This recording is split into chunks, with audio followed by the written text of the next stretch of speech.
Hi, everybody. We are live from actually what we call Studio C here at Portage Yacht Club in Pinckney, Michigan, just outside of Ann Arbor, Michigan. Welcome to this show, special show for today on Tuesday, as we're going to get into it here and show you a video straight off of where we are. That's the rental cottage here. There's the Portage Yacht Club.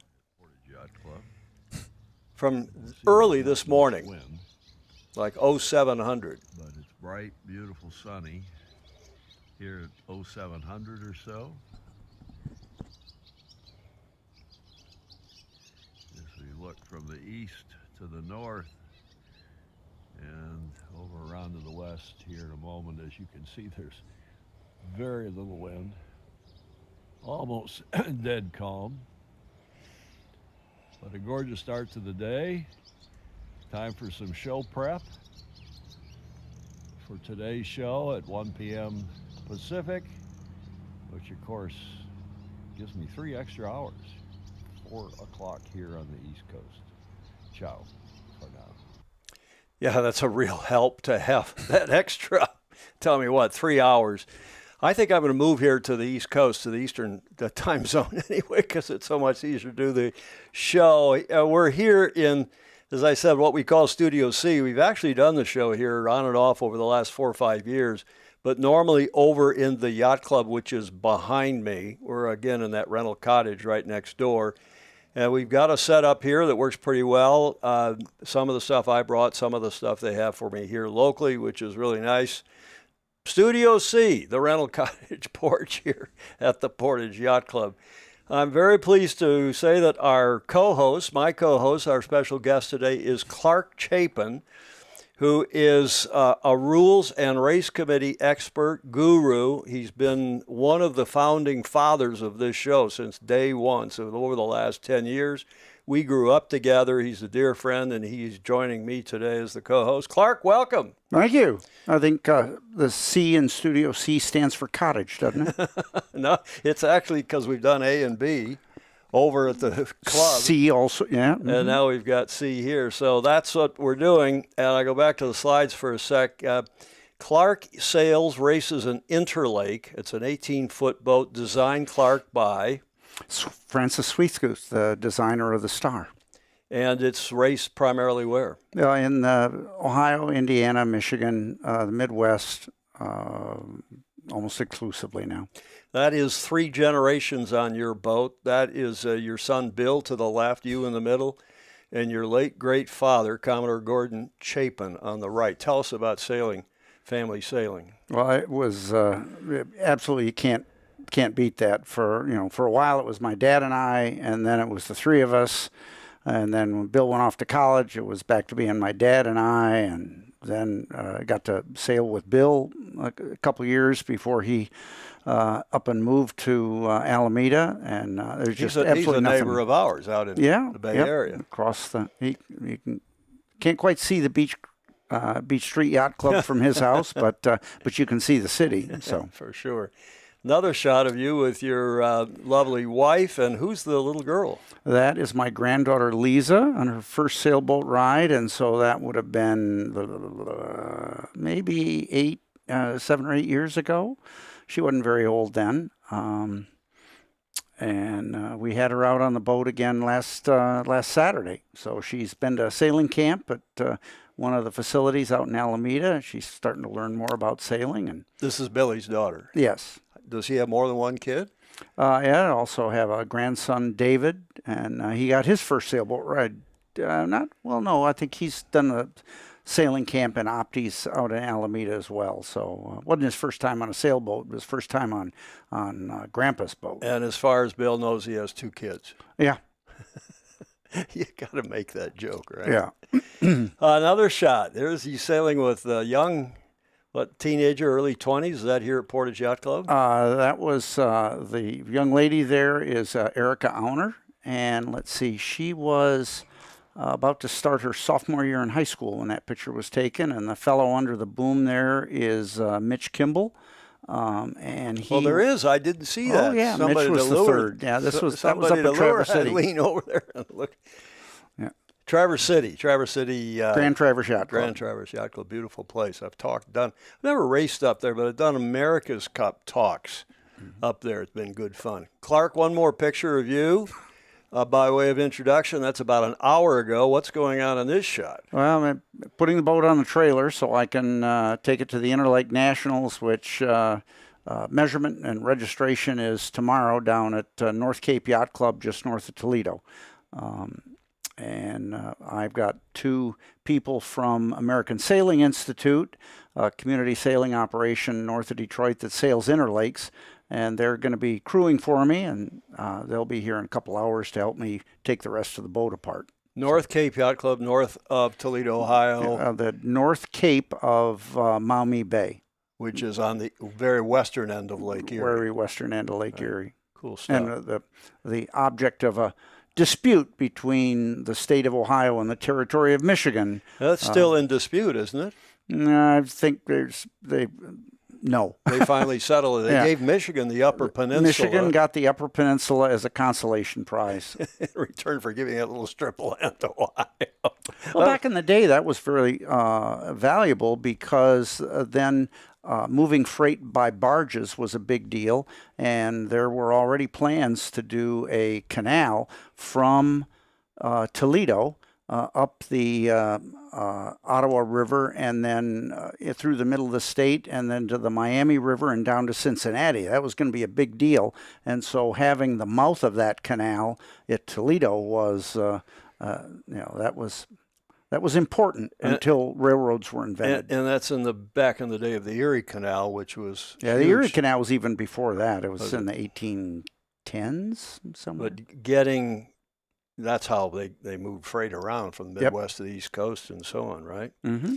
Clark, I went over to the yacht club building just about an hour ago, and my brother, who's very shy, my brother Paul well, and I convinced him to talk for a minute about the Burgees that he's collected. I haven't seen as large a Burgee collection at any yacht club in the world. There probably are some, but I have been around to a lot of clubs, as you know.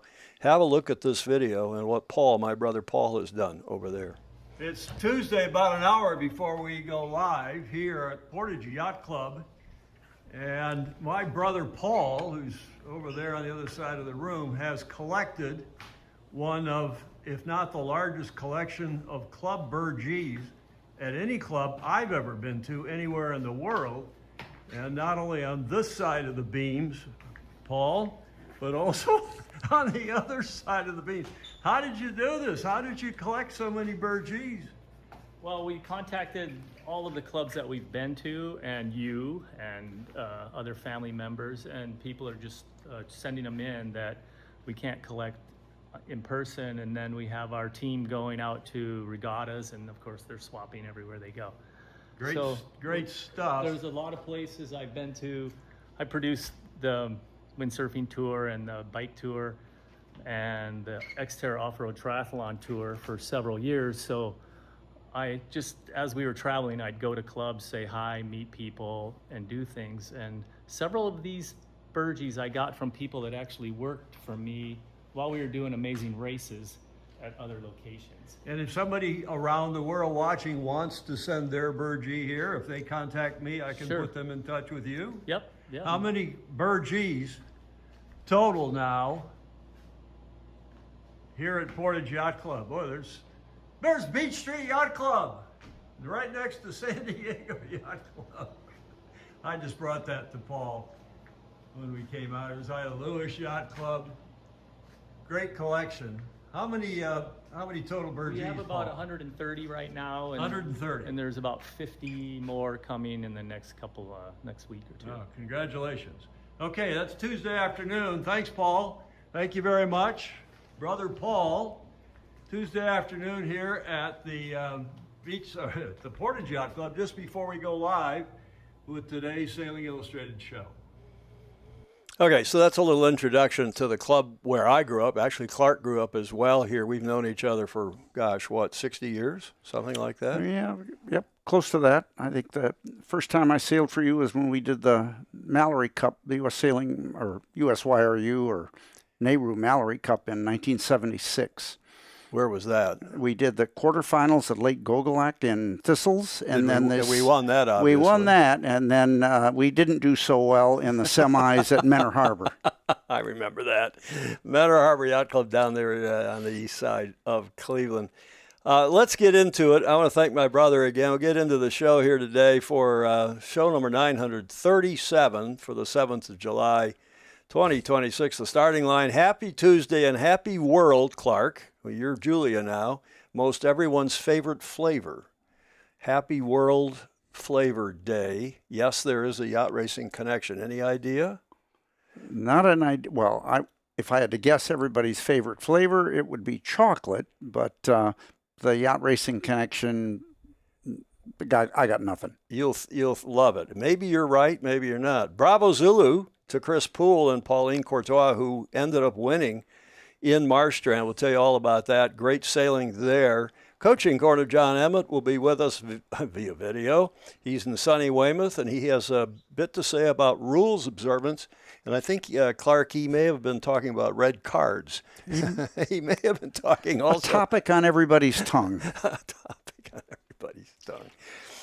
That was a tough defeat. Great job by the Belgique last night, the Belgian team, who handily, what was it, 4-1, I think. Yeah. Our feature today, as you'll have seen in the cover slide, is the 117th Chicago Yacht Club to Mackinac, and that is pronounced Mackinac, spelled Mackinac. Clark will tell you why, I'm sure. One of the largest and oldest international, well, it's not international, although there's sailors from all over, including Canada, that come race, but the oldest annual distance races, one of in the world. And also one of the largest in terms of the number of competitors. Yep. AC38 Cup date, ETNZ begins AC40 training in Naples, and they have done a video, Clark, which won't surprise you. That's more about Naples than it is about their AC4. Oh, the Naples is a great venue. And they go. Correct or Crutonic, Sail GP versus the America's Cup. This keeps going up. The media ladder as more and more people are commenting about which event is going to win out. Is there a competition? Is there room for both of them in our sport? I'm going to play you a video and ask you if the opinions therein are correct or Crutonic. Last leg, there's a huge turnout for the IQ Foil Youth and Junior Worlds this week on the Costa Brava in Spain. Fabulous conditions, breezy. After it cooled down, it was a little warm at first, but the sailors, these young sailors from 30-some-odd countries, having a fantastic regatta. That will be our last leg. Plus, of course, this day in history, Whiskey Tango Foxtrot, and, of course, you say this, Julie always says Our that. fantastic Fosey. Indeed, our fantastic Fosey. This is the Sailing Illustrated twice-weekly show, Tuesdays and Fridays. We're in our 10th year. And we call this a show about cool people and specifically yacht racing news, views, and notables. Thanks very much for joining us. And we got a lot of people in the chat. Peter Stevenson is listening in from Budapest on the Danube River. He's on that long cruise, Clark. Oh, yeah. Yeah. He sailed in the Ilka Masters, I guess, in Greece. And then he and his bride, I believe, are up doing this long cruise on the Danube. Blake Middleton, Blake Sail, cheers from the land of 10,000 lakes. He's up in Minnesota, and he raced here at Portage Lake in the Smythe Trophy, which is the U.S. Sailing's single-handed junior championship. Way back, he says, in the last century, and he managed to finish second. He was a hell of a good sailor. And I think I know who he finished second to. Rick Lyons here from and our club. That was, I believe, the first year of the Smythe Trophy, and Rick went on to win the finals at North Cape. Indeed. And he is also somebody he still works here. He's been working here for 50-some-odd years. I chatted with him today about some work on my hoist. Okay. Who else is in the chat? Ed Worley says it looks peaceful. It is peaceful. Today is there's not much breeze, but it's a spectacular day. Warm, not too humid. The humidity broke here a couple days ago, 4th of July. Peter Stevens says, I sound congested. Well, I was a bit congested at 7 a.m. because when I shot that video, Peter, a.k.a. Pedro, I haven't talked to anybody. I had not talked to anybody, so... You got to talk, especially at my advanced age, you got to get your vocal cords warmed up, right, Clark, before you try to record a video. As well my wife knows. Your wife, the musician and choir leader at the local church. Mary Jude's checking in from Philadelphia. Where's the clocks? I don't need the clocks. I need the... It's a little different here in Studio C than it is at home in San Francisco. Hello, Mary Jude, and Blake saying another small world connection. During 6 of my 9 summers while I was coaching at Stanford, I restarted and ran the junior sailing program at Encinal, which is right near where your son Bill lives. I can walk there from his place. In Alameda Yacht Club, yeah. Nice club there in the East Bay. John Collings, good day from a cold Melbourne morning. Clayton Embley, I think we need to send you one from LYC, would you please? Clayton, that would be much appreciated by my brother Paul and everybody, all the PYC members. Are very proud of that big collection of burgees that Paul's put together. I see the Minnetonka Yacht Club burgee there, although it's the incorrect version with the wrong. Okay, Blake, can you correct that? Does Paul have a Sandringham Yacht Club burgee? He can send one, Alistair Murray says. Alistair, I have one, as you know, in Studio B at the Beach Street Yacht Club, and I'd rather not give him that one, because that's one of those original burgees that you all sent. And I'd like to, speaking of Menor Harbor, I got a Menor Harbor Yacht Club burgee there too. And Commodore Harrington weighing in from soggy Newport. Now, for extra credit, do you know with whom she is having dinner tonight? Or maybe it was already had lunch today, another super Fozy. No. There's a Magenta Project fundraiser and information thing going on. So Andrew Pindar is there. And just before we went there, she sent me a picture. I said, literally like 3 minutes before we went there, so I didn't have time to stick it into the show. Clark, what is this? Something on this borrowed computer. We don't need that, do we? Oh, we can exit here. Okay, how do we exit that? Uh-oh, our slides are, there it is. That's the X I need. That's what happens when you get a computer that you're not familiar with. Escape button? Maybe. No. Oh, well done, Clark. Clark, the computer nerd and engineer from Generous Motors, has just solved the problem. Or as the Marines would say, nothing 2 or 3 ounces of C4 won't fix. What, Clark, are we celebrating today? You were right. World Chocolate Day. You guessed it correctly. Milk chocolate, dark chocolate, white chocolate, chocolate milk, truffle, Snickers, chocolate cake. I don't like chocolate cake. It's too much. Indulge in any of the many kinds of chocolate out there. The history of chocolate goes back 2,500 years to the Aztecs, who loved their newly discovered liquid chocolate to the extent that they believed the god of wisdom. Can you pronounce that? Quetzalcoatl? Quetzalcoatl? Well done. Literally bestowed it upon them. Cocoa, or cacao, depending upon where in the world you are. Seeds even acted as a form of currency. I had no idea. Could you imagine going shopping or buying a house with a huge pile of cocoa seeds? It would be wonderful. No, these days the chocolate was bitter. Those days, I think they meant to say the chocolate was bitter, as it was long before sugar was added. And once chocolate took a turn and went sweet in the 16th century, thanks to the Europeans, chocolate caught on to the masses and became one of the many household favorite treats. Hershey's here, Cadbury in England, and it's become, I think it's fair to say, is it your favorite flavor? Besides gin. in your Well, martini. I'm surprised they didn't mention fudge. We were just back from Mackinac Island, where you can't, as they say, throw a dead cat without hitting a fudge shop. So, Clark, stand by. We did not plan this. Tell everybody we have not talked about Mackinac Island. We have not talked about fudge. That's true. We have not. Okay. Each summer, visitors affectionately called Fudgies make their way to Mackinac Island, the self-proclaimed fudge capital of the world, formerly a fur trade hub. It transformed in the late 1800s into a Victorian-era summer haven renowned for its sweets. Initially, maple sugar harvested by Native Americans was the draw, but then in the 1880s, the Murdoch family established the island's first candy store They crafted fudge using marble slabs, giving the fudge a distinctive creamy texture. But these slabs were also used as a stage, as music played and the aroma of fresh fudge wafted into streets. Customers relished these fudge-making performances. Today, Mackinac Island boasts over a dozen fudge shops, which together make 10,000 pounds a day in peak season. And visitors can still witness these captivating fudge-making demonstrations while indulging in the island's irresistible fudge offerings. Now, we didn't plan that. We never talked about it. You were just up there. I didn't know that.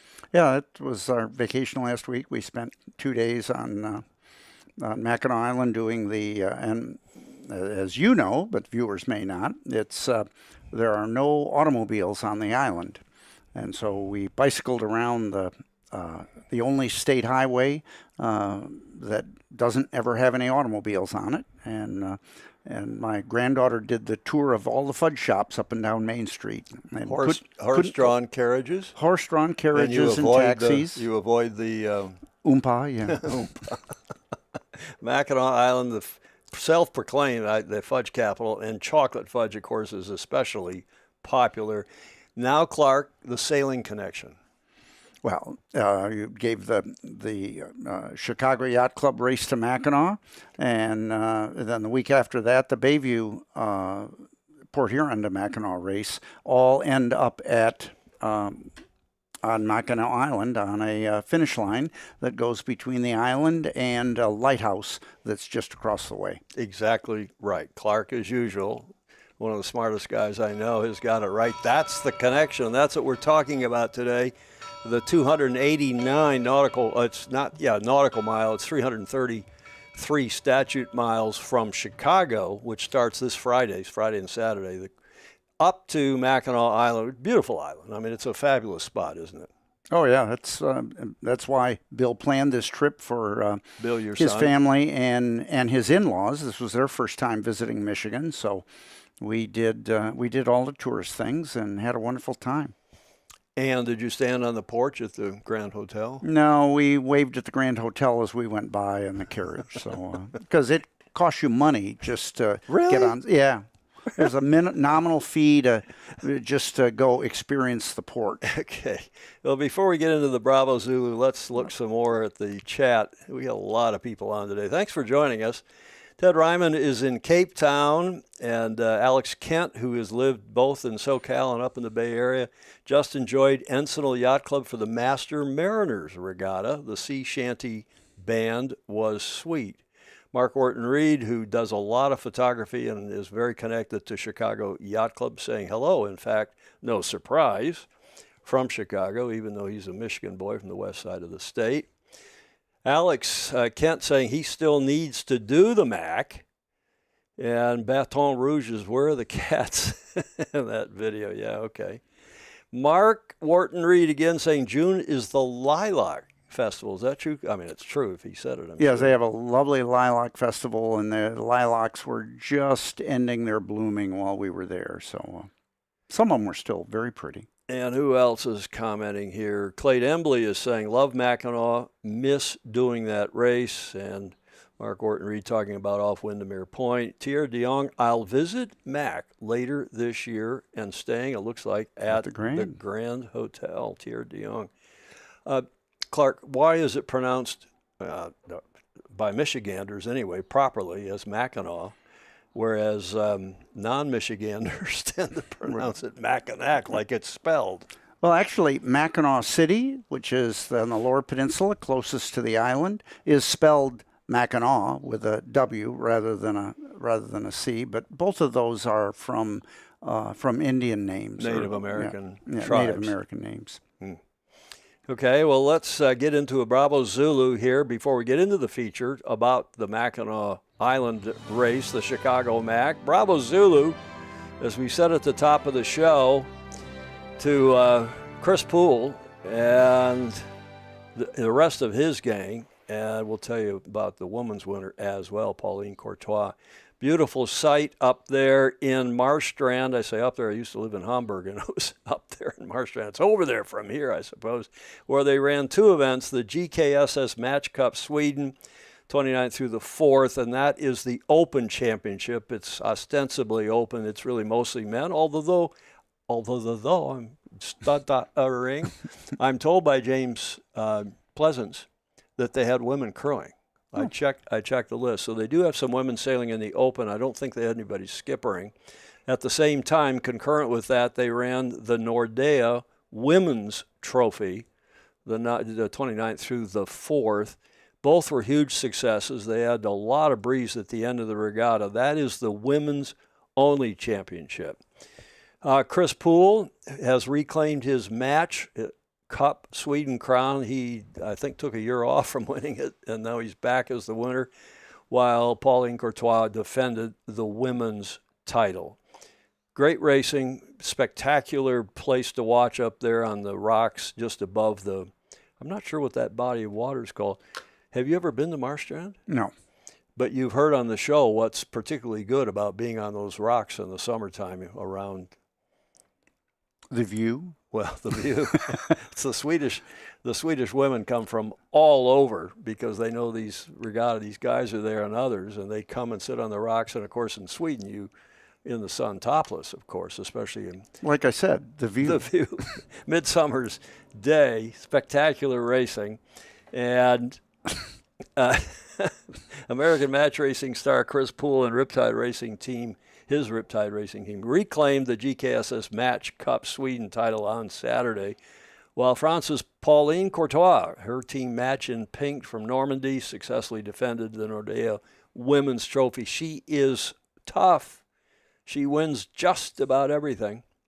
But regardless, it brought a spectacular week of world-class match racing to sounds like Magnus the Magnificent wrote this, to a thrilling conclusion in Marstrand. And there is Chris and his team, Bravo Zulu to them, Riptide Racing, Adam Minoprio, Mel Parker, and Luke Payne. And they defeated they led most of the week, Sweden's Oscar Enstrom, his team Liros Racing, beat them 3-1 in the final to lift the Match Cup Sweden trophy for the second time, adding the 2026 title to the crown they first won in 2024. It's been an interesting week, he says. He's quoted here. It's been an interesting week for us. It didn't start as well as we'd expected, but we fought our way through, and with a really good fight with Jeppe Borch in the quarterfinals, and then Anja Delers in the semi, commented Poole. Oscar, again, the Swede who led all week and hardly lost a race in the rounds robin. Oscar put on a tough match for us in the finals, but we are delighted to win again here. And on the 4th of July, it was the day they won. I'm proud to fly the Stars and Stripes with our own win. So there's the final. Chris Poole winning 2-1. Did it say 3-1 in the? I think they meant to say 2-1 in that press release. And in the Petit Finale, the other Swede who was leading all week long, Yanni Berensson, won over Ange Delers 2 to minus 0.75. Clark, how does that happen? You're the race committee and judging and umpiring guru. Well, not umpiring and certainly not match racing, but it must have been a particularly egregious foul, it seems to me. So they took points away. Yeah. And that happens rarely or often, or? I wouldn't say it happens very often, but it's kind of like getting a red card and having to sit out a soccer game. It happens. I wondered whether we should debate the original call or not, because all of our European superfosi are just all spun up about it, and they think Trump got involved and somehow changed the decision. But let's not go there, shall we? Agreed. Let's stick here with our Bravo Zulu, because the overall standings, Chris, then Oscar, Yanni, and then Bjorn Hansen was 5th. I don't know why he got highlighted in yellow, except when I cut and pasted. I must have had the cursor on him. Our dear friend Cole Tapper was 6th. Had an early good start and then faded later in the regatta. Jeppe Borch from Denmark 7th. Aurélien Perros, Eric Monin, and Ian Garretta rounding out the 10 competitors. On the women's side, in the Nordea Women's Trophy, running parallel with the Match Cup, the final produced another outstanding match as Pauline Courtois and her Match in Pink crew from Normandy in France Mylène Lemaitre. I need Julia. Do you speak French, Clark? No. Lorraine Metro and Tia Califf successfully defended the title they won in 2025 with a 3-1 victory. Again, I think it was 2-1, but we'll see. Over Sweden's Martina Karlsson and her Beyond Racing team. Karlsson entered the final as the standout performer of the regatta after an extraordinary, unbeaten run through the round robin and semis, winning 9 consecutive races to earn the Beyond Sailing team's place in the title decider. And there are the winners is Pauline and her crew, who are, of course, happy, she says, to defend our title.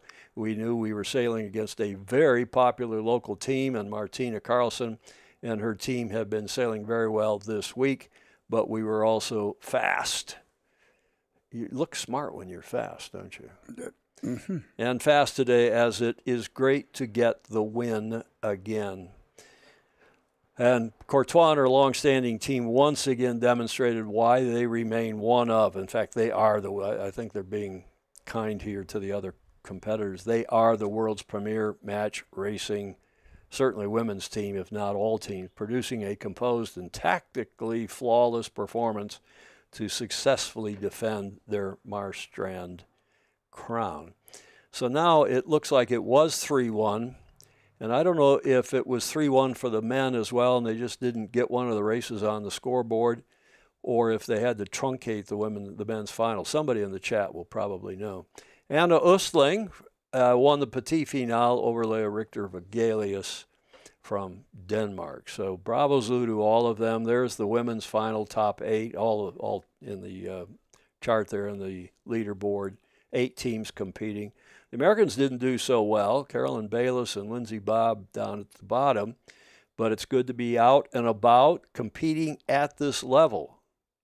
And bravo Zulu again to James Pleasance, our super Fozy from London, and the executive director of both the World Women's is the WW Match Racing Tour and simply the World Match Racing Tour, which again is the ostensible open event. And back, Clark, to the chat. Let's see what we've got here. Alex Kent says he's from Wilmette, Illinois. You know Wilmette, just north of Chicago. We used to go to Evanston and visit our money. When your son was going to school at Northwestern? Northwestern, you yes. visit your money. I used to play hockey over in Wilmette. Ann Arbor teams would go over there, and we'd play Wilmette, Winnetka, Northbrook, Park Ridge. And we could hold our own with most of those Chicago teams, but we'd go to Toronto. We'd have our trip to Chicago and do okay. And we'd go to Toronto and get our asses handed to us, frankly. I always look forward to those trips as kids, as hockey players. And, of course, we sailed over there a lot, too. Potential thunderstorms daily in the summer. Well, that's true. We've had some rain and thunder here over the last 3 days. The Mac race has seen gusts, upwards to 100 knots, I believe. Alex Kent says, I have fun at the Mac party this week and Mac race back in San Carlos, California, ready for some bay and ocean racing. Yeah, that race, a number of people have died even recently in that race. In the last decade or decade and a half, they had one fatality that was right at the start. That was kind of traumatic. Man overboard. Yeah. And then had another fatality when a boat that maybe shouldn't have been allowed to enter was allowed to enter and capsized in a squall. One of our early shows, Julia will remember 8-9 years ago, was a Chicago Mac where it got so windy and rough. One of these northwestern front came through with a breeze out of the west, then northwest, and very windy, and it blew a lot of the fleet over to the Michigan side of Lake Michigan, and they had to put in because they didn't want to go out and sail in the rough. I mean, you know what Lake Michigan can be like when it breezes up, and you got a long fetch from the northwest. And this race, as Ted Turner said in the cover slide that I've got, I hereby publicly retract anything and everything I've ever said about inland sailing, because this is a rough, and can be, and often is, a rough race with ever-changing conditions. So let's have a look at that in a moment. But first, we have John Emmett with his regular coaching corner. John Emmett checking in from Weymouth in the UK today. And he's talking about rules observance.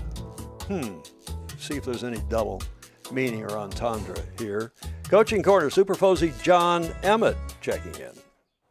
Hi Tom, Julia and all the Fozy. Welcome as always to sunny Weymouth.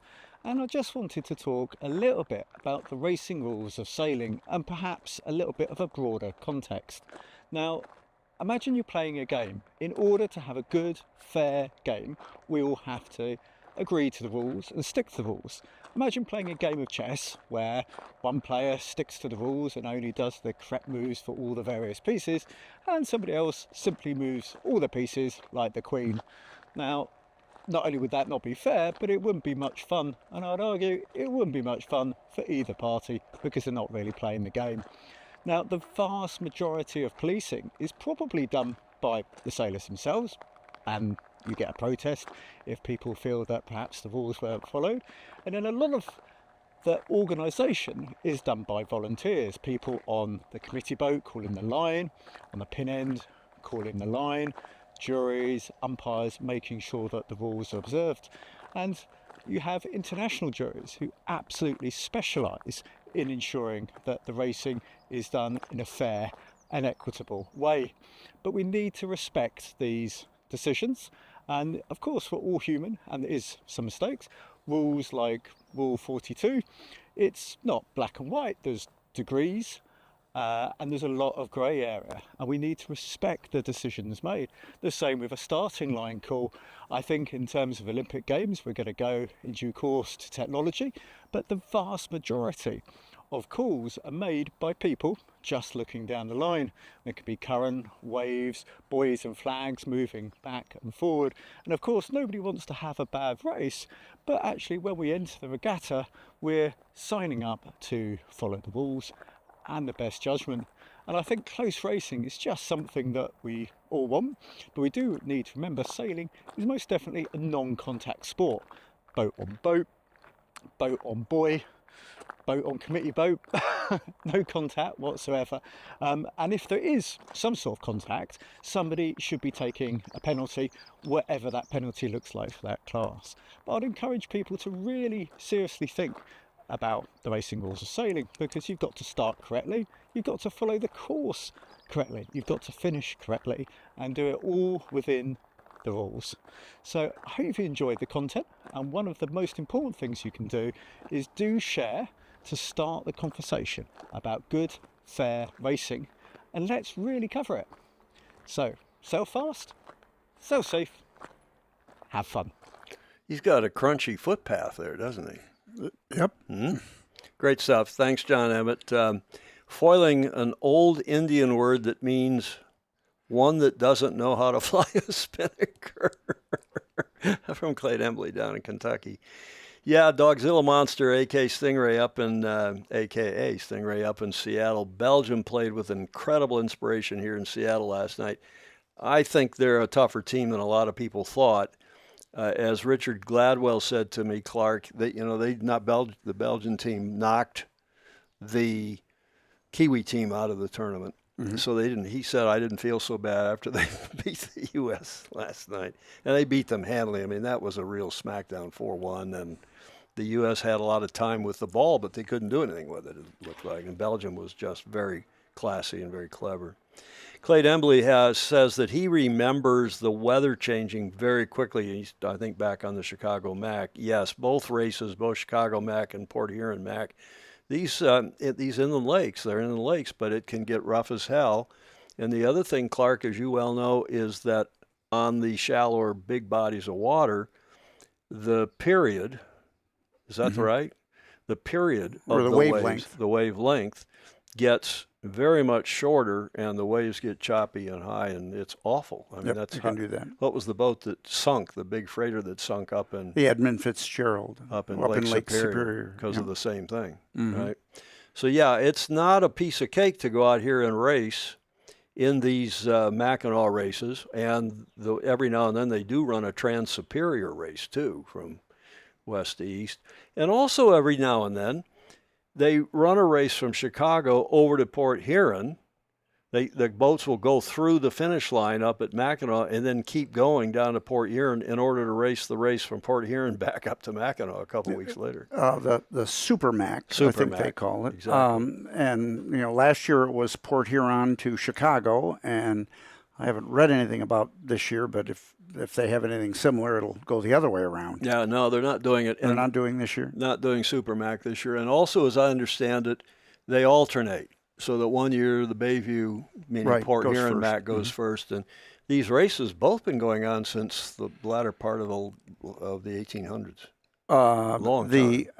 The Port Huron race started later, has only been going. This is the 102nd, I think, coming up.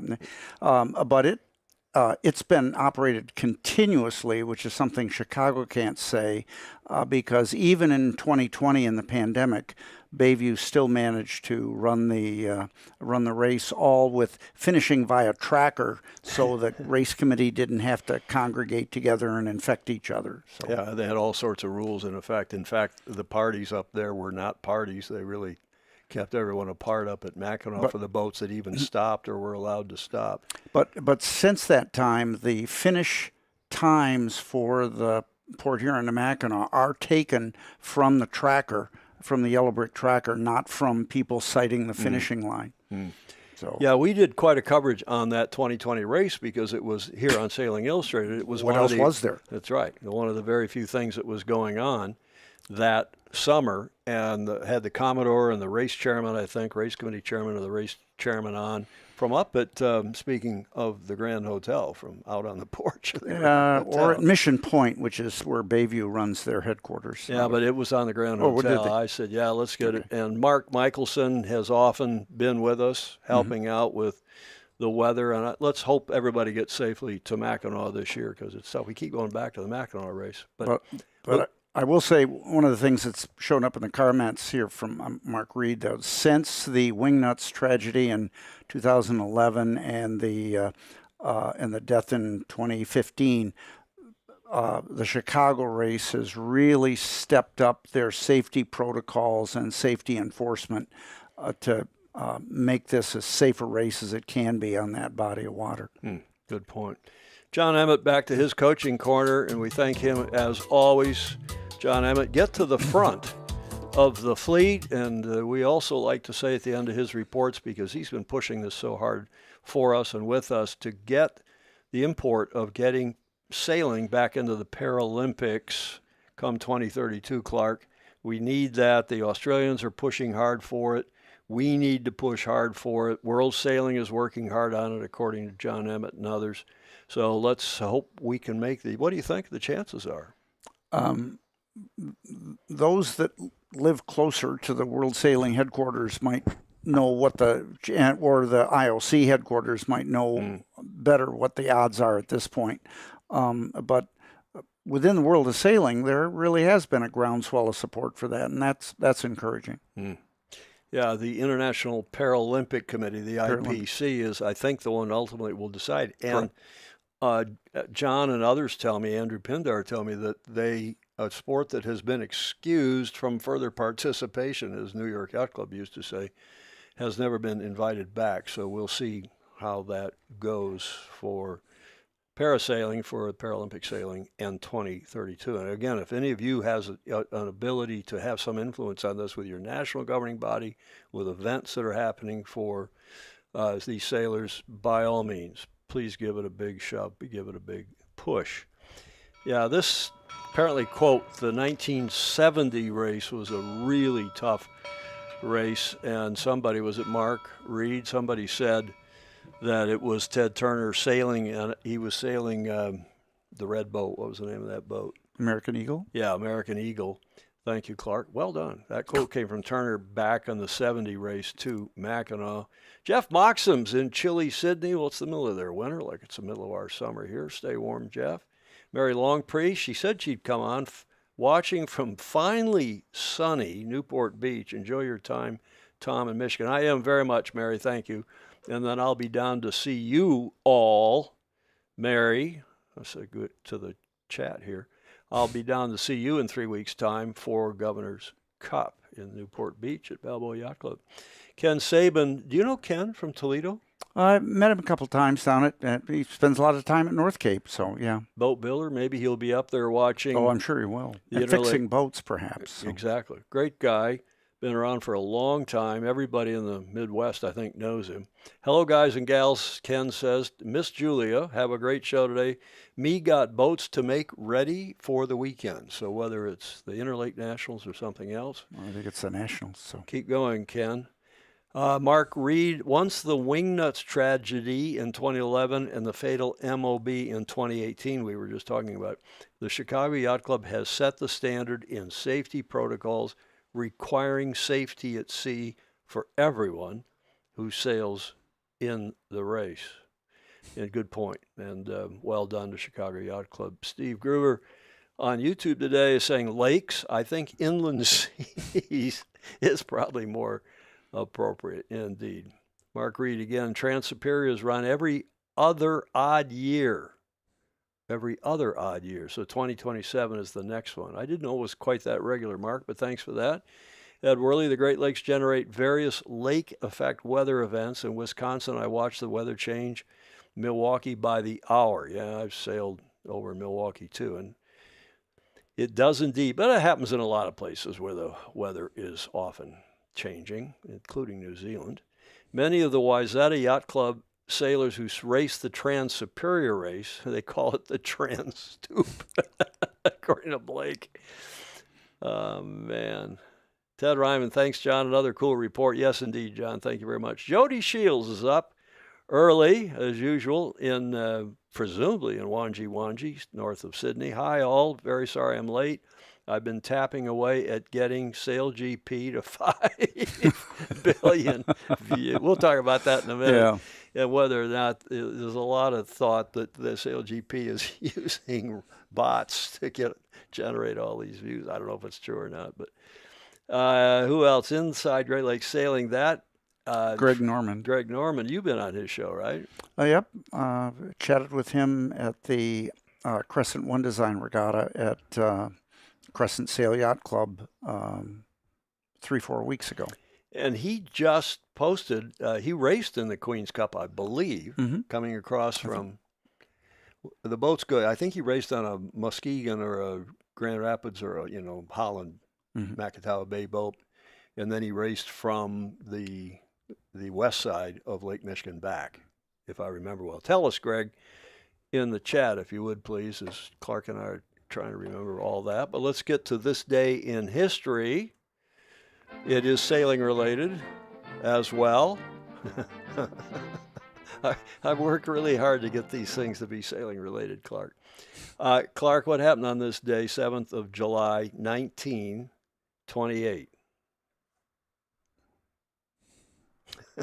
This is for you. I'm dedicating this one to you. And here's your first clue. Ooh. Now here's your second clue. Otto Frederick Rohwedder would be the German pronunciation, probably pronounced the Rohwedder here in the States. Lived from 1880 until 1960. No idea yet? No idea yet. Here's your third clue. An electric machine in a bakery.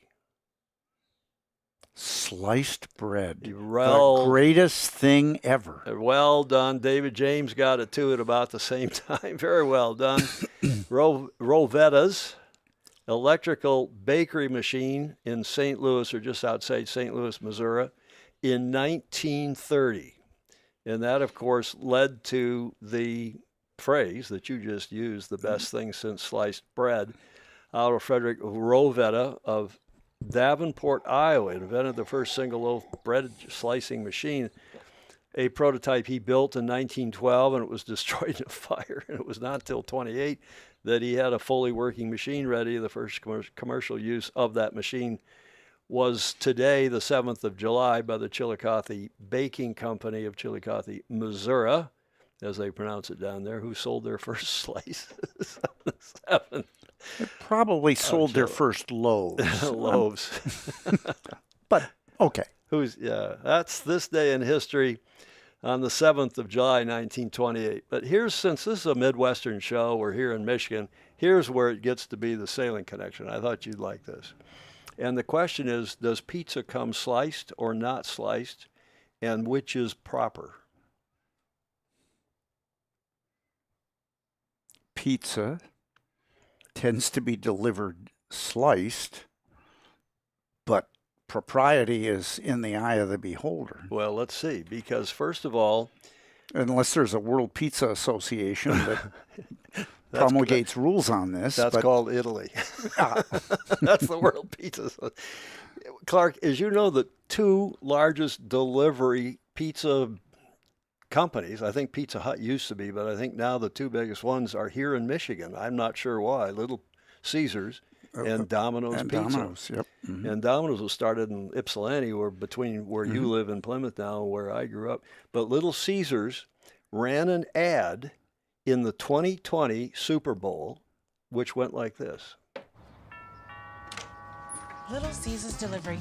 That's the best thing since sliced bread. We got a problem. There's a new best thing. Okay, new ideas. Go. Travel size bread. Sparkle bread. Bread insurance. Magnetic bread. Dear Lord. Run the numbers. I ran the numbers. Run them again. You can do this. Come on, come on, come on. Talk to me. Go out there and lead. Thin slices, thick slices, diagonal slices. Yes, this might work. This might. What?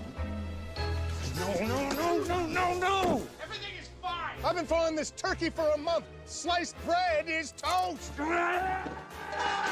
I'm not gonna cry. Don't cry. This is not happening. This is not happening. I know there are concerns, but everything's fine.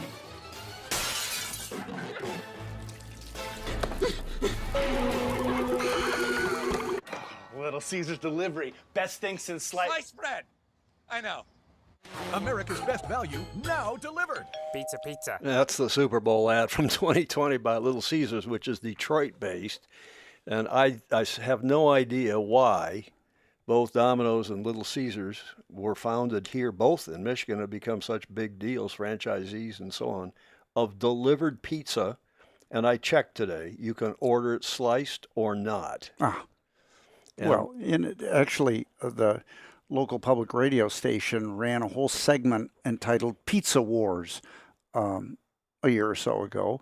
And included in that discussion, besides Domino's and Little Caesars, was Buddy's Pizza, because of their invention of the deep dish square pan pizza, which the original pans for that were actually metal machine oil catch trays that were used in the auto parts businesses, but were the right size I to knew fit you'd in the like ovens. this. This is dedicated to you as the engineer, the bread slicing, the best things in sliced bread. And now, as a couple of the people are saying, well, there's a Domino's in Cape Town, Ted Ryman is saying, in the Republic of South Africa. Jody Shields down in Australia saying it's one of the world's greatest mysteries why a pizza is round but delivered in a square box and cut in triangles. Clark, can you explain that for us, being the engineer you are? I think it's just easy to make. The square boxes have little engineered scrap. You could make the boxes some other shape, but then there'd be wasted cardboard. Okay, so that's that ad that we were talking about, and these are the two companies which, we're doing a show in Michigan. We should talk about things. And is there a relation to sailing? All these slices and pizza? And I'll bet there is. And that is but what? I don't know, but I think I will in a minute. Well, if you look at cheat down here and look at the slide. Now, this audio is a little soft, and it's an Italian video, but it's in English. I thought we should run it anyway because it relates, guess what, to Naples. 3 rules when you eat pizza. Rule number 1, everybody get their own pizza. You see this? Yes. This is all mine. I don't want to see families divide this pizza by 4, you are in 5, you divide. What do you want to divide? Rule number 2, don't drink wine. You can drink Coke, beer, anything, but no wine. I know sometimes in Italy you see drinking wine. It's just a tourist trap because they know you. Rule number 3, how you eat pizza. Yes, it doesn't come pre-cut. Yeah. Everybody's confused by that. No. You use knife and fork, so you're gonna eat slowly and you have a better digestion. Like this. It's fine to eat it, but then stay under your belly. So I figure the sailing connection is sliced bread to sliced pizza, Yeah. and we're ostensibly, at least we hope, it's scheduled to be in Naples, the America's Cup, a year from now. And this is a public service announcement from Sailing Illustrated on what you need to do. Well, particularly if you're going to Naples for the America's Cup, you ought to be well prepared. Now, you've been put on notice about how to eat your pizza. I've been to Naples a handful of times too. We had those preliminary regattas leading up to 2013, I guess it was. 2013, and good events. A great place to sail, and they got a pretty good sea breeze, especially this time of year. So now you've been warned about the 3 rules for eating pizza in Italy. Pizza Napoli is the besta, Dogzilla Monster says, Stingray up in Seattle. Domino's sponsored a 1-tonner in the late 80s, Steve Gruber's reminding us. Mark Reed is also complimenting Bayview Yacht Club for their excellent job with safety protocols of late. Blake wants magnetic bread. Yeah, okay. That's our... Well, look at Alistair Murray's comment. Alistair, we'd love to have a Sandringham Yacht Club Burgee here at Portage Yacht Club, no doubt, and any others that anybody wants to send along. My brother Paul would be grateful. Sandringham Yacht Club makes great pizza. We do not have pizza here, Clark. And I keep telling my dad and brothers who are, brother and my nephew who are running the place, they got to get a pizza oven in here and have pizza. Every proper sailing place should have pizza, shouldn't it? Well, on the other hand, historically, right, Cottage Inn was just around the corner, and that was hard to compete with back in the day when Cottage Inn was one of the premier Ann Arbor pizza operations. And now there's something else over there. But, at St. Francis, we do the same thing. If the club is closed on Monday and Tuesdays and we're in there watching a game or having a meeting, someone will order pizza to bring it in. But there's no pizza oven at St. Francis either. There used to be. Way back when. Okay, well, at least you now know how to eat pizza in Naples when you go for the... Well, the other problem is you have a pizza oven, and pretty soon there'll be fistfights in the parking lot over whether or not pineapple is appropriate. Well, that's easy. Pineapple is never appropriate, right? Right? Yeah, well, that's my preference is no pizza. But never appropriate. When in Rome or Naples, public service announcement. Okay, let's get to our feature today. That's the volume. We can turn that level down now that we have that soft video out of the way. The 117th race, they call it the Chicago Yacht Club Race to Mackinac. We all call it the Chicago Mac, or the Chi-Mac even. Starts this Friday, the cruising division, and then the racing division starts on Saturday. This has been around for well more than a century, as you can imagine, as you can see from the numbers. Fabulous, really cultural. The television stations all cover it. It's a happening in Chicago's summer. It's a nice affair. 260 entries this year, thousands of sailors. And when they open the registration, from what I'm reading and talking to people like Mark Reed and others, they have a limit, they have a cap, and everybody registers within about 15 minutes to be sure they don't get left out, because it is a fabulous event with a great long history. It's the world's largest annual offshore race, annual being the operative word because, of course, the Fastnet race has many more boats than these races do, but annually the Race to the Mac, Chicago Yacht Club's, gets, again this year, 250 plus boats, 260 something. And then Bayview Mac, over here from Detroit or Port Huron up to Mackinac, is right up there too, as is, of course, the Sydney Hobart, the Middle Sea race, and the Caribbean 600 pales by comparison, as does the Bermuda race. But Bermuda race is not annual. We're talking about annual races. Clark, you've been many times to Chicago Yacht Club, the main station there at the foot of Monroe Street. Yep. Monroe Street. And it's quite a gathering spot as well for the fleet, beginning this week. And then on Friday, on the 10th, and Saturday, the 11th, The fleet will take on the iconic 333 statute mile course traversing the entire length of Lake Michigan from Chicago to Mackinac Island, which of course is an island in Michigan between the lower and upper peninsulas. A bucket list test of preparation, navigation, endurance, and teamwork that has helped define summer sailing on the Great Lakes for generations. I really like that paragraph from their release. Quote, the Mac race has been part of Chicago's sporting fabric since 1898, older than the World Series of baseball and the Indianapolis 500, and it remains one of the city's great summer traditions, said Kevin Foote, chair of the Race to Mackinac this year.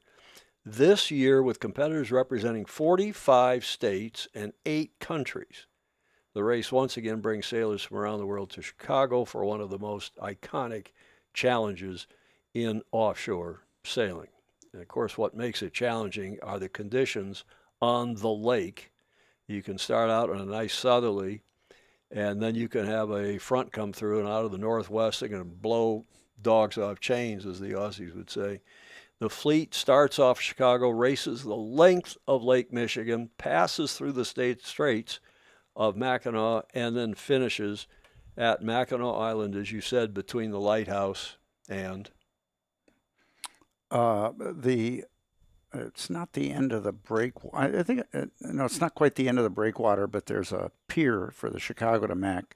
The Bayview Mac finishes in a virtual finish line between the end of the west breakwater and one corner of that lighthouse.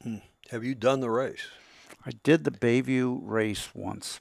Have you served on the jury for either of these races? Yeah, for the jury for the Bayview race for a couple of years, and again this year. Oh, good. You're on it for this year. And that race is not, it's in 2 weeks' time, right? 2 weeks' time, yep. 2 weeks' time after this weekend. 1 week. 1 week. Yeah. So people that are going to do both, well, they're, have to finish they got to beat cheeks down here, as my sister Christine would say. Okay, the annual Burton Cup, long-distance race around Lake well, it's not exactly an offshore race, Blake.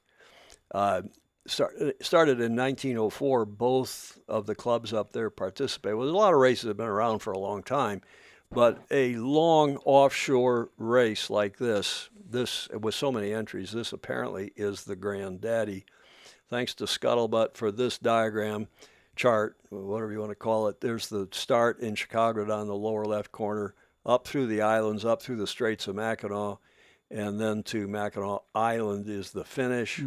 And to show you where we are, we're down in the southeastern Michigan of the Mitten Portage Yacht Club, and Clark lives just east of Portage Yacht Club, about a half an hour in what's called Plymouth, Michigan, a western suburb of Detroit. And Clark, tell us about the 3 different courses for the Bayview Mac. The Bayview Mac just currently does 2 courses. The red line there is the shore course. So you just go up follow the Michigan shoreline up and go north around Bois Blanc Island. And then the Cove Island course has... Which is the blue course. Which is the blue course. It goes almost to that, oddly enough, a place called Cove Island in Canada. There's a virtual gate you have to pass through, and then turns and heads west and finishes at the same place. So it's a significantly longer course, and it requires, crossing the lake twice. So the yellow line is not a course, that is the U.S.-Canada border. Yeah, so it shows that you're going into, Canada, as we call it on this show. And so you need to have with you proof of citizenship and not just your driver's license if you're going to be sailing in Canadian waters these days. Well, and contrary to popular belief, you do not need a passport to enter Michigan from Illinois. So the Chicago people they're okay. As you can see from the course, the prevailing wind is this time of year is out of the southwest, but it can be from anywhere on the compass. But if you go up and you've got a westerly or particularly a northwesterly, and you're on the Cove Island course, and you turn and go west or slightly north of west, that can be a long beat to the finish. long beat to the finish. That's Bayview Yacht Club's annual Port Huron to Mackinac race, which starts, you say, the weekend after this? The 18th, yes. Okay. Some more on the Chicago Mac. Beautiful photos here. I don't know if Mark Reed took any of these photos, but they came from any number of sources. One of the innovations they did it last year for the 116th, is the so-called something sprint. Well, there it is on the left. Look at that, Skyline Sprint. I was looking at the fine print. The Skyline Sprint. So they start off the Navy Pier, and you used to then go, one of the big tactical decisions is whether you're going to go up the Lake Michigan shore, or the Michigan shore rather, the eastern shore of Lake Michigan, or you're going to stay on the west side. So that would split the fleet up often very early, and people along the shore didn't get much of a look. You see where it says Belmont up there by the P in Sprint. Mm-hmm. Chicago has another station up there, the Belmont Harbor Station. So people line the shore to watch these boats, 200 and some odd, 60 some odd boats. So now for the last couple of years, last year and this year, they have set a buoy off what's called Montrose Harbor, and this, the Lakeshore Legacy Mark, I guess they call it. And now all the boats, and if it's a southerly or a southwesterly, they've got the kites up, and it's a beautiful look up the shore. And they'll do that again this year. So I think that's nice. The 2026 race will again feature this Skyline Sprint, spectator-friendly opening leg introduced last year to bring the race closer to Chicago residents and visitors, weather permitting both the cruising and racing divisions. Cruising starts Friday and racing on Saturday. We'll sail north along the waterfront toward a turning mark near Montrose Harbor before continuing up the lake. The 116th Chicago Yacht Club Race to Mackinac, presented by Wintrust, stands as a powerful tribute to the Chicago Yacht Club's 150-year legacy, a legacy forged by wind, water, and unwavering will. Each chapter of Chicago Yacht Club's storied history has led to a race that transcends competition, becoming a living symbol of endurance, excellence, and the relentless spirit of sailing on the Great Lakes. It's my favorite race in the whole world. The addiction part of it is the race course, which is so fun, but the level of competition. This race is definitely something that I think of all year long. Sailing on Lake Michigan is always crazy, and you've always got to be just ready for the changes. The cruising division commenced the 2025 race to Mackinac, framed by the breathtaking silhouette of the Chicago skyline, a scenic start to an iconic journey.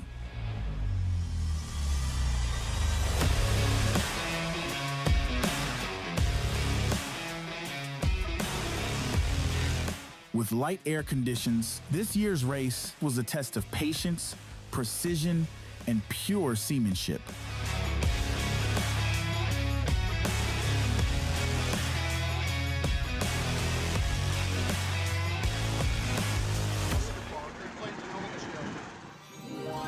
With the cruising class already bound for Mackinac, the racing division savored one last evening beneath the city lights before leaving them behind for the open water.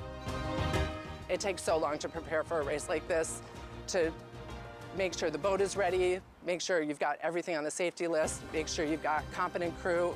The provisions, everyone's gonna be well fed, well hydrated, and there's just so many details. Just before the race, we have a little extra time to get together, to go through the rules again with everyone, just to get everybody thinking the right way and getting ready to race.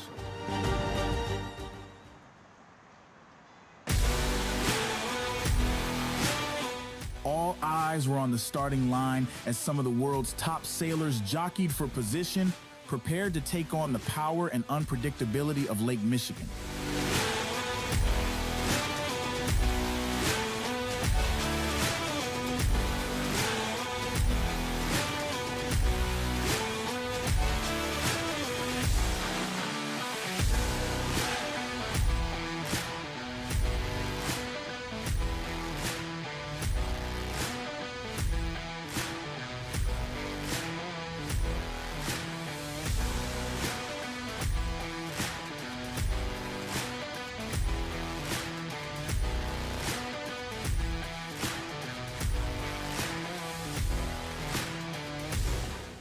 this year is the Skyline Sprint, and we're sailing from the start to Montrose Harbor, and then we're sailing out to the lake.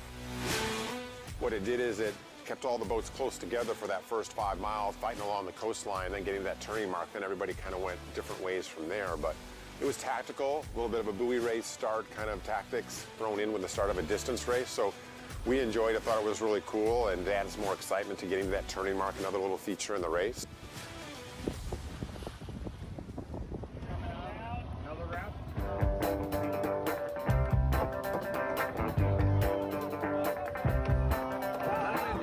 What keeps me coming back every year is that I grew up on Lake Michigan, and it's the only time I see a ton of people that I know. And it's just so fun to reconnect with the sailors every year and try to win the race again. Conditions are really good. We've got a sustained 11, sea's pretty flat, and kind of screeching along.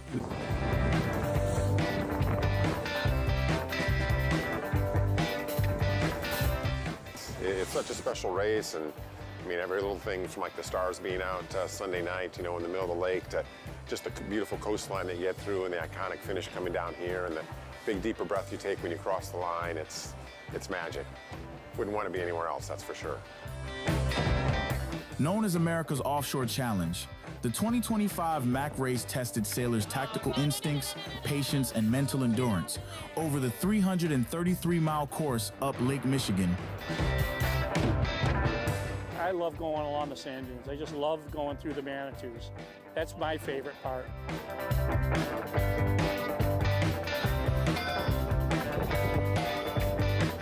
Rounding Can 3, we have so many friends whose ashes are buried in Can 3. It's a huge, like, moment of, I don't know, connection.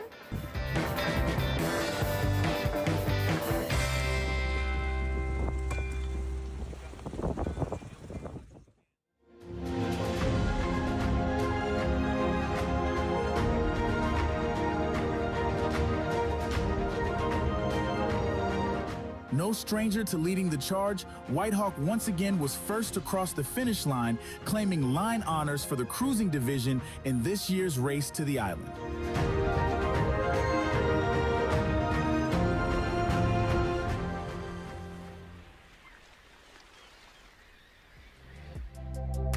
First to finish in the racing division and winners of the Mackinac Trophy, Heartbreaker capped an unforgettable race with a defining performance. That one is for the books and a lifetime for a kid that grew up watching boats go past the cottage and say, I want to do that someday. After the race was over, we realized nobody ever crossed our bow. There was a few times where we'd have the fleet stop and like, here it comes. Race is starting all over again, we're going to get past, but actually the team did such a phenomenal job. We never did get past, which I don't know how that happened in such a competitive fleet.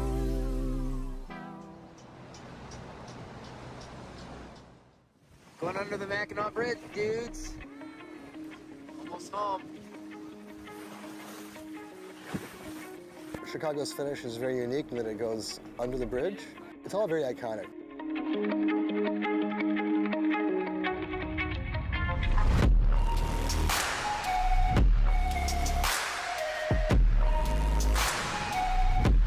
And as you're going, you're wondering why you're doing this. And when you get here, you know why. It's a sense of accomplishment. I can't tell you how many people that have been first-timers on this race that they had tears in their eyes and were all choked up when they talked about their experience on the race. It's a rite of passage. Once you've done it, that's something nobody can take away from you. It's the accomplishment. All the stories that you made it through. Like if you go to the Pink Pony, everyone's gonna talk about what they overcame, and it's like you against nature, and it's something you achieve. You know, it's like a marathon. No one would ever say running a marathon is fun or climbing Mount Everest is fun. It's not fun to do, it's amazing to do.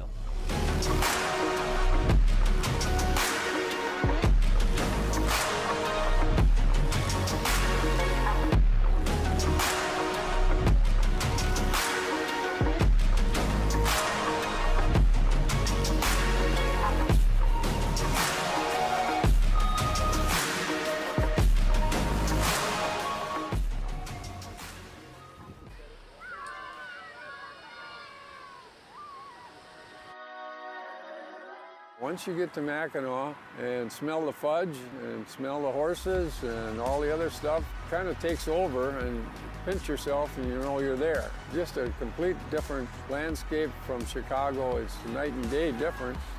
I love the camaraderie up there on the island. Meeting friends again, good part of it. It's always good to see familiar faces, and everyone's happy to be here. I've never seen anyone unhappy to be on Mackinac. It's nearly impossible to have a bad time when you're standing on an island you sailed across Lake Michigan to reach, surrounded by friends, both old and newly found, who braved the same journey to get here. There's a quiet magic in that. And as the last boats dock, you realize it wasn't just about the destination. It was about everything it took to arrive. The 116th Race to Mackinac, presented by Wintrust, stood as a powerful tribute to Chicago Yacht Club's 150 years of sailing tradition and carried the spirit of the world's largest annual offshore race. Nice video, obviously, well done, and it was also obviously last year's. I knew it was. I didn't do a proper lead-in. It was last year's wrap-up video, which they're using as, it's a great promo. It's a great preview, Clark, of this year's race. For this year's race, yeah. And Glade Embley says it's great to get there, have a beer and a shower at the hotel.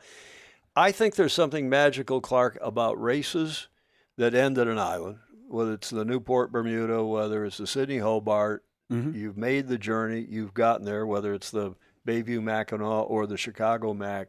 There is something special, I think, about distance racing like that. We have this little race in Southern California called Long Point Race Week. You go from Newport Beach south out to Catalina, and it's 25 or 6 miles, I can't remember. You go out there Friday afternoon.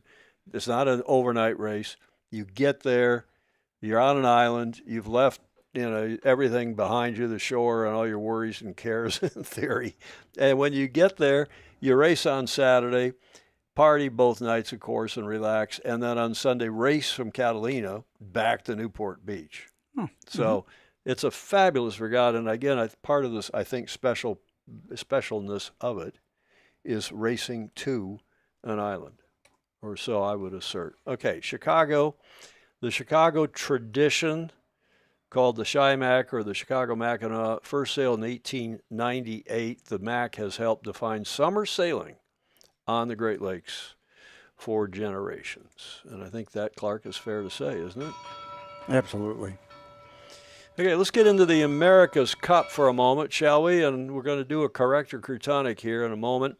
But the Kiwis now have their AC40s in Naples in preparation for this regatta that will be there in a couple months. It'll be in September, and the Kiwis have issued this video just today, and you would think it'd be about the AC40s and the teams. Well, no, it's all about how wonderful the venue is. A day like today, early July, 1 year to go, everything's semi-under control as it ever is in this game. Today's our first day of sailing here in Naples. Perfect conditions. The race course is ideal. In fact, all the guys on the chassis today have said, wow, what an amazing place to sail. It's a pretty big moment for the team.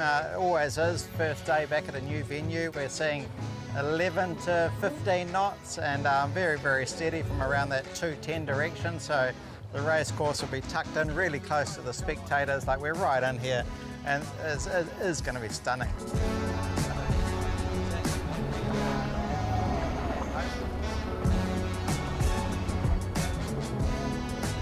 I remember the very first day we sailed in Barcelona with the 75, and it was kind of that moment, when you think, well, look what we've managed to do. Today's the same sort of feeling.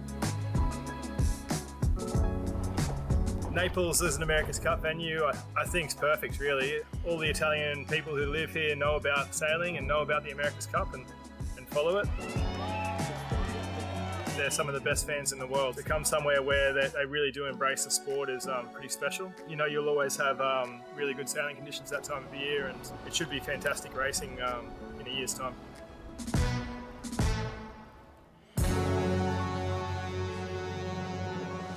Okay, let's go to the comments. Margarita Marshall, hello Margarita, reminding us that while Luna Rossa has taken its 2 small boats to Naples, treating everyone to stunning views, she's of course Italian, with Mount Vesuvius in the background and captivating the whole city, the British team seems to have fallen in love with the Gulf of Angels, meaning Cagliari down in the southern tip of Sardinia. Well, they may have other challenges, Margarita, as you well know, that prevents them from doing a lot of moving around and paying for it.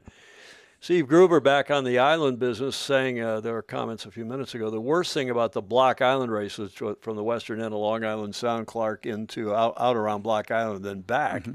He says the worst thing about that is you don't get to stop there. And, of course, there is the Block Island race from Newport and from Narragansett Bay that does stop there, and then you have a week-long race week at Block Island, which is a nice event. Good. It's the idea of getting out to an island and then having some fun. I think it's fantastic. Luna Rossa beat ETNZ to the starting line in Naples. Dogzilla Monster says by 3 days. Yep. I have tentative plans to go to Napoli for the CSS, the Challenger Selection Series. I don't know if Stingray has missed. He's in the witness protection program, so we don't reveal his real name or exactly his background, but he's like you. He's a very bright engineer. He worked for Boeing for years. Mm-hmm. And the cool guy, I know him. He's picked me up at the airport at SeaTac and taken me up when we built our trimaran up north of Seattle. And he's a fabulous guy. So, and a big fan. He's sailed a little bit for the UW, University of Washington, with the McKee brothers, but he's a huge America's Cup fan. So we'll see what he thinks of this next tape, this next video. But I'll precede it with this first thing we got to go. Is it correct or croutonic? This is the Jody Shields intro that we do for correct or croutonic, because I'm going to play a video from Freddie Carr, who is comparing and contrasting the benefits for pro sailors of the Cup versus Sail GP, and can the two survive together? Can they cooperate? Can they survive? Have a look at this video, and then I ask you afterwards, is Freddie Carr correct or croutonic? And then I'll remind you what my formulation would be to solve everything.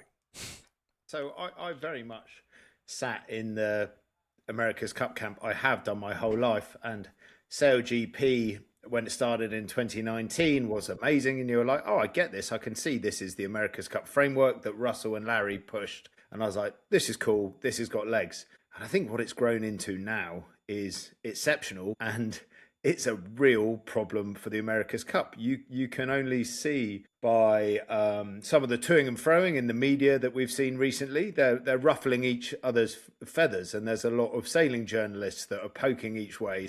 With these two behemoths rising to the top, there is already a bit of friction. It's great that they're rising to the top. And with my America's Cup hat on, sort of in 2024, we had Giles Scott nipping off to do Sail GP events, but not only Giles, he would take Luke Parkinson, he would take Neil Hunter, and he would take Goobs, and it would slow our training and testing program down a bit, but not a lot. We'd still keep going sailing. But looking at the calendar going into 2027, when these boats are going to launch in the build up to the Louis Vuitton Cup, man, there's 4 events when all you want to be doing is sailing every day in your AC 75. And if you're sat there as an America's Cup CEO, or more importantly, an America's Cup investor, sponsor, you're like, what on earth are all these people that I'm paying their wages for buggering off to the other side of the world and sailing in this other league whilst we're in the most critical time of our campaign?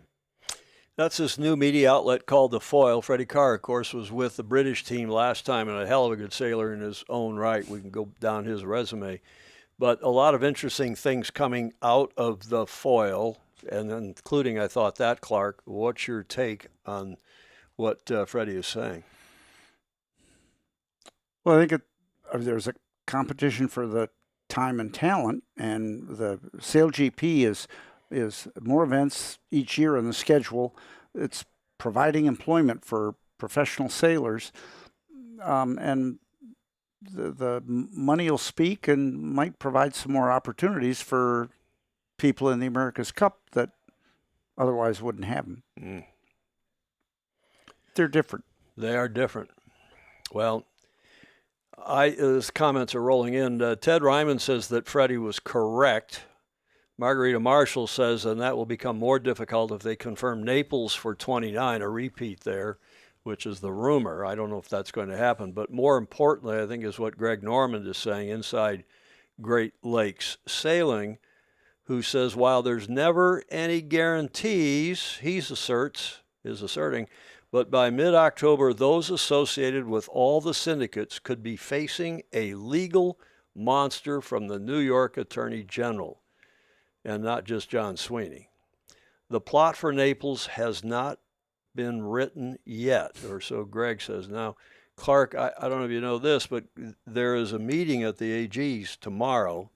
Greg, among others, have submitted what we call in the States a FOIA request, a Freedom of Information request to get all of the paperwork that has come in, and any of the correspondence between the New York Attorney General's office and the Charities Bureau and other parties. And he's going there for this meeting in the AG's office tomorrow. I believe it's midday or tomorrow morning. I don't know what's going to happen, but I suspect Greg is right.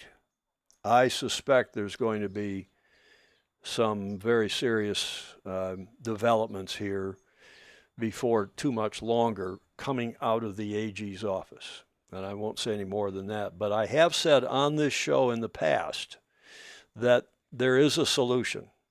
And we've just watched it with this huge success of World Cup soccer in this country.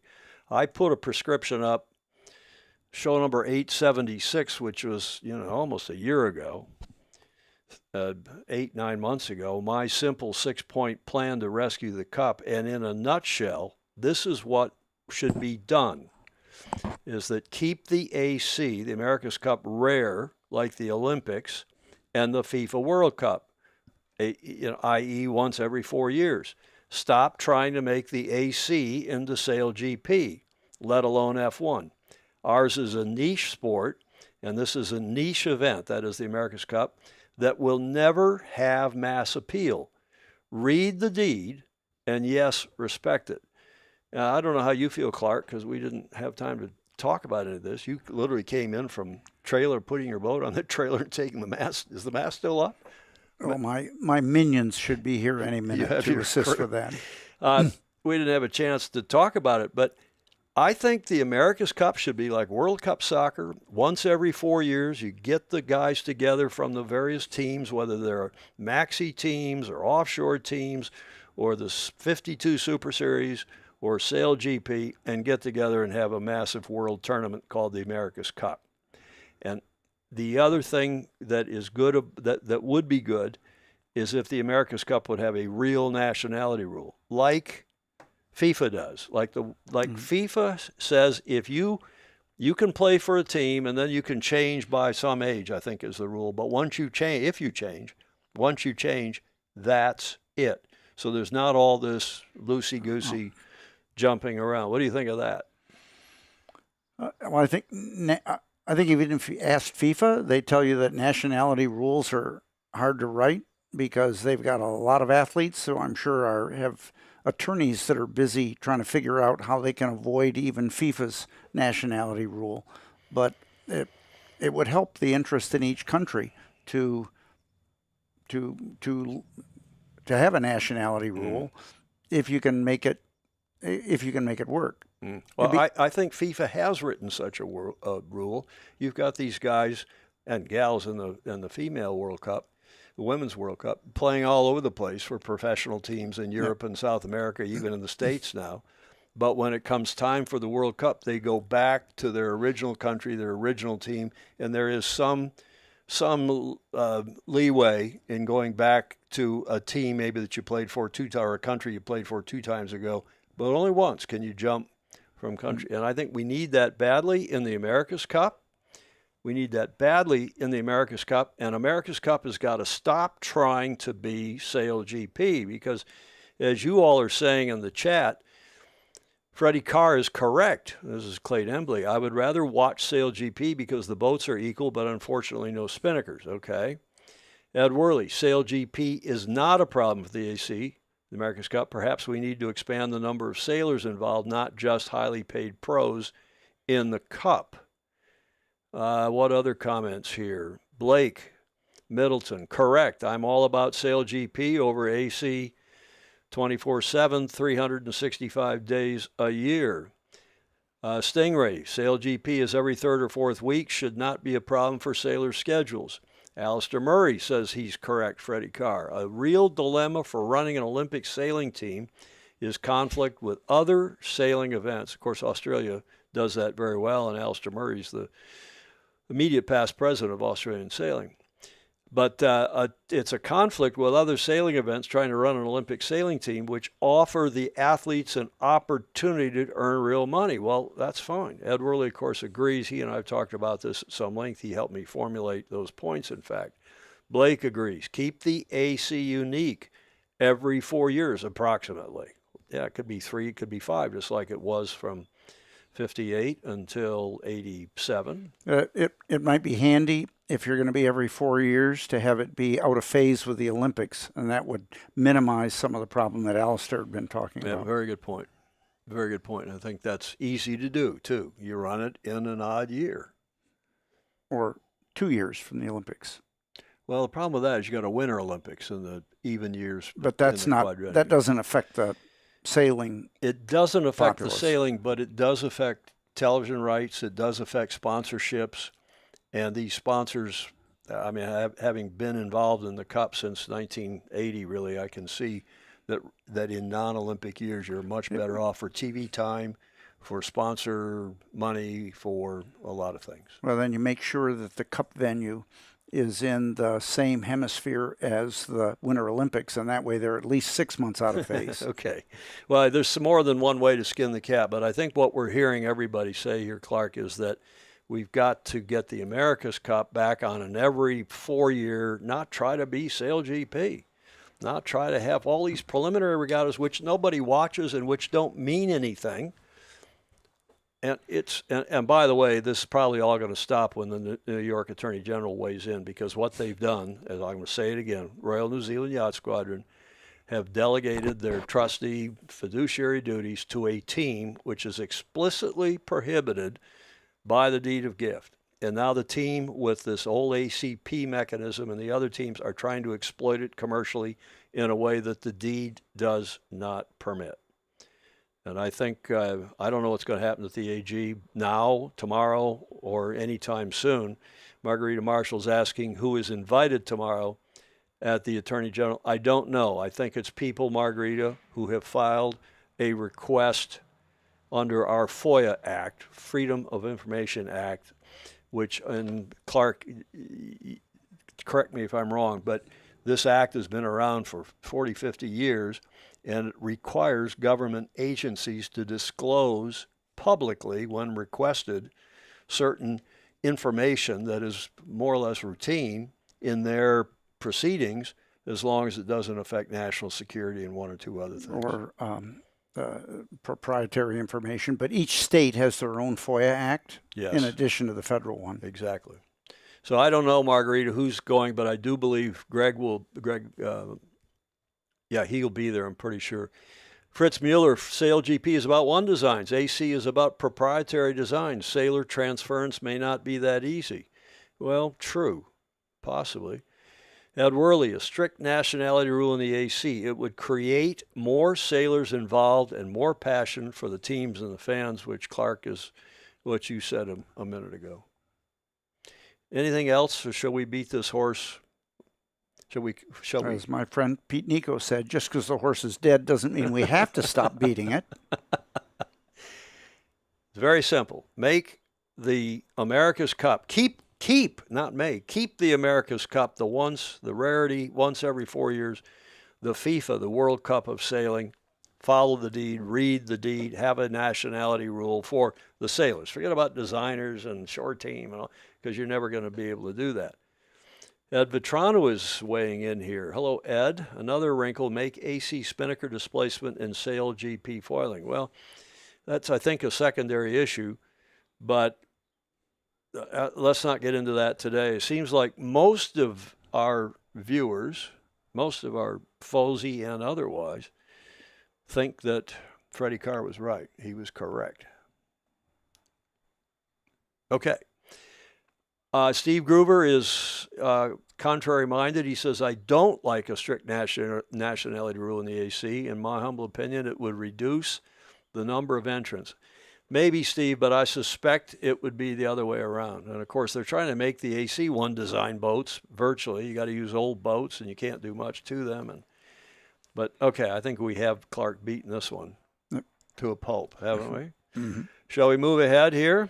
In our show, we'll get this wrapped up. We're to the last leg. We're about an hour and 35 minutes in here, and that's his time for the last leg. And our celebrated theme music, thanks to Scott Joplin and Commodore Harrington. This IQ foil event looks to me, and I've seen videos and I've seen I get a video every day from him. This is a well-managed class, and a bunch of people are involved and love it.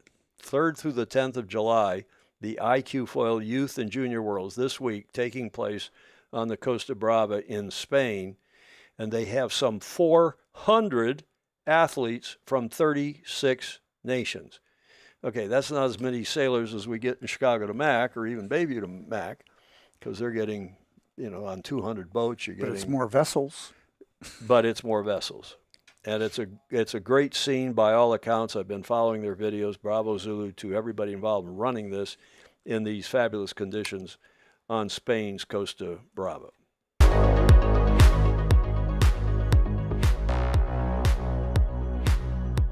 Welcome to day number 3 of the IQ Foil Youth and Junior World Championships here in Costa Brava, Spain. The day started with quite an eventful skippers meeting. A raffle was held with prizes for the sailors, after which the Norwegian team honored us with a row. Come and row! Sit down and row with us!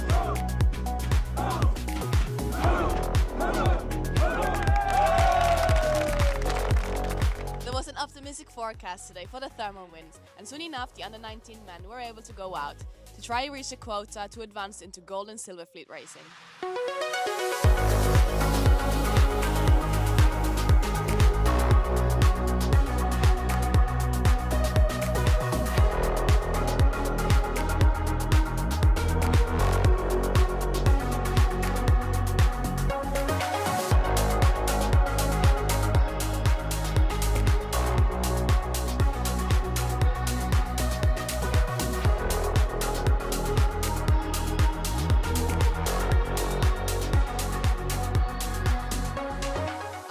Completed slalom races, they reached their goal. The top 3 remains the same, with Itamar Levy, Artun Chenol and reigning European champion Mattias Oncella all remaining unbeaten in their respective heats. Close behind with plenty of bullets as well are Gary January, Leon Jankowski and reigning world champion Marlene Boswijk. Then it was over to the under-17 boys.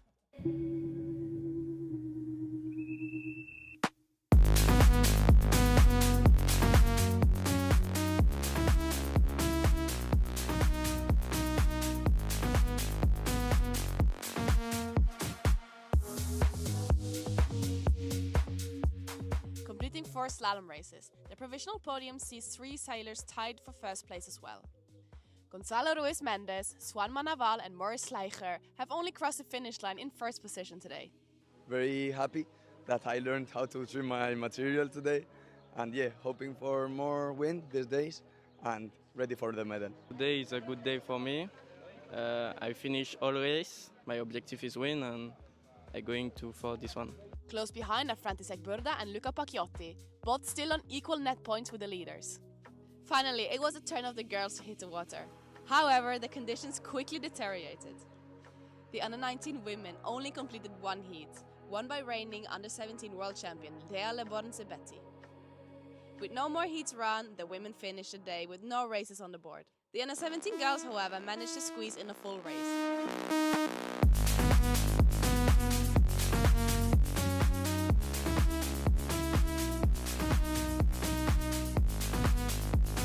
Parla Cabasakal remains on top of the rankings.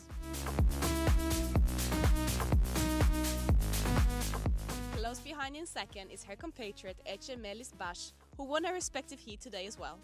I managed to came one, so I'm really happy. So tomorrow I think it's gonna be light wind again. I hope we do more races. What a day on the water, and it looks like we've got more in store for tomorrow. We'll see you there. They do this every day. They produce these videos, and obviously the class is booming, and it's a windsurfer with a foil on it that is very popular with the kids, apparently. Great stuff. By the way, I was reminded, listening to the music, I don't know if that's really EDM or not. Did you see, I think I put it on my Facebook page, in Bagnoli, which is the place where the technical bases is being built for the teams, the Brits have got their frame. Did you see a few days ago in Bagnoli, they were having an EDM concert, and they built this big stage, and Andrew McIrvin confirmed that it wasn't fake news or something, because he's there with the Maxis and I guess Sorrento. But apparently the wind blew this stage. It was so poorly constructed. And the authorities, to their credit, came and cleared the place before the stage buckled and blew over. I saw the news story, so or the comments on the Super Fozzy or whatever. Yeah, I think it was in the Super Fozzy chat as well. I just got to go back to this one comment from Dogzilla Monster. The AC was intended as a design and build competition. ETNZ, Emirates Team New Zealand, selling designs and boats to challengers is ridiculous. It's absurd and more. I agree completely, Stingray. We got to get Clark out of here so that he can go put his boat, get it tied down to the trailer and the rig done, and you're going to North Cape Yacht Club tomorrow for your national championship. Clark, by the way, have you been president of the Interlake class? Twice. Twice. You've been the chief measure. At least twice. And you've been the secretary. Once. You've been the secretary of U.S. Sailing, the chairman of the what do you call that committee? Winter Design Class Council. Yes. Did that once. You've been Commodore here at Portage Yacht Club. I think twice. And race committee chairman here, and so on and so forth. I try to avoid being the race committee chair, but I find out that being the secretary to the race committee is that's better, because it's as your dad taught me when I was considering the U.S. Sailing secretaryship. It's your version of history that gets recorded. That's true. Yeah, you always like to write the stuff down, although sometimes if you're the scribe, you get blamed for stuff that happened. Like I got blamed for that 3-boat deal in '92, but because I wrote it down. But that's another story. That gets us to the D block here, and we've got a couple, 3 things for you. And no finger. I couldn't put a finger wag in here without Julia. I didn't think you'd want to be wagging your finger, Clark, at people. So let's look at the first one. This from Alistair. Sailing. The definition, a regatta, noun. Organized sailing competition that pits your skill against your opponent's luck. Huh? Good one from Alistair, right? Okay, it feels like that. Thanks, Alistair Murray from Australia. Sailing is cheaper than therapy, and you can drink beer. Right? Yeah. Or martinis. Do you still drink martinis?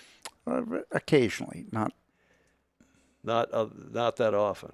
I quit drinking some time ago, but that's my own fault. Greg Phillips sent that one in. Here's another one from Greg. Here's a very old picture of me in the womb with the captain's, the skipper's hat on. Yeah, it looked like he's cold and wet in his foul weather jacket. Thanks, Greg Phillips. Thank you for that one. And finally, the one we like to end with, Blake Middleton's All the Smartest People Sail. Thanks, Blake, for that. And Clark, again, dedicated to you. You know how we like to say at the end of the show, sailing is for... Not for everybody, but it is for anybody. Correct. And who said that? Your father. Okay, watch this. Your esteemed father. Sailing isn't for everybody, but sailing is for anybody. My father, 93 years old, he had a bit of a stomach bug, so his voice is normally stronger than that, Clark, as you know. But I got that on video just before we went to air. Saw me running back and forth from the cottage over to the club. So thanks, Dad, for that. He's, of course, a past Commodore several times at Portage Yacht Club as well. And he reminds us that sailing isn't for everybody, but it is, for sure, for anybody. for my beloved father, age 93, who works all day, every day. Yep.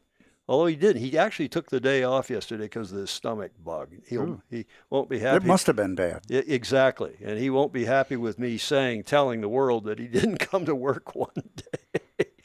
Clark, that gets us to the finish line, and Julia likes to say, remember to like, follow, and share.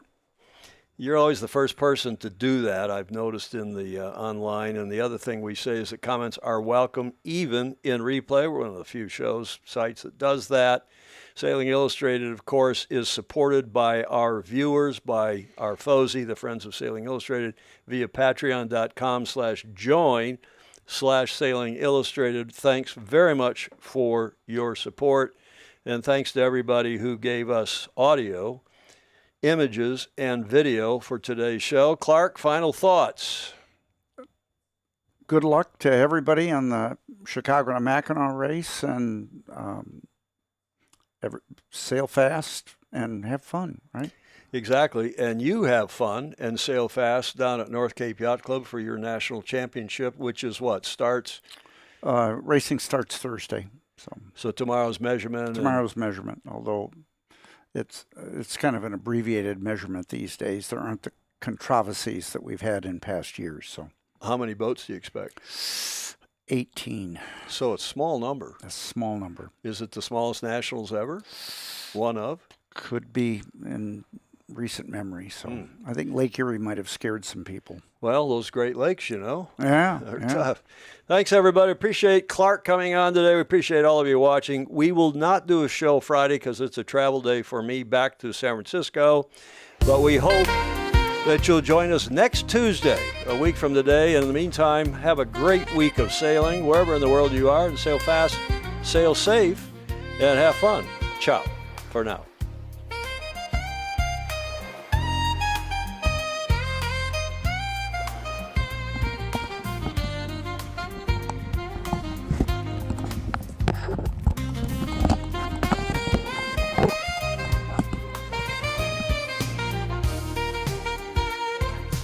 Thank you. Oh, well, the mics are still on. Thanks, Clark.